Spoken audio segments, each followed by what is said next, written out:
আপনারা গুপ্পুসা বলেন।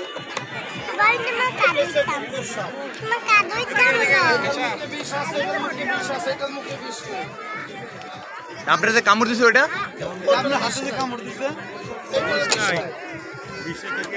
আমার কাছে না, এটা যে গভীর জঙ্গলে হাটে বাজারে যেখানে থাকো, যেমন এটার মুখে বিষ নাই, এটার মুখে বিষ নাই, তবে সাপটা বেশিরভাগ করে চালে চালে হাটে ইন্দুর খায়। আর এটা বেশিরভাগ চলে খালে বিলে জমিনে খাল পারে, অনেক লোকে দেখছে। এগুলো বেশিরভাগ মানুষের বাড়ি করে ঢুকে, যেটা জাতীয় সাপ গুলা।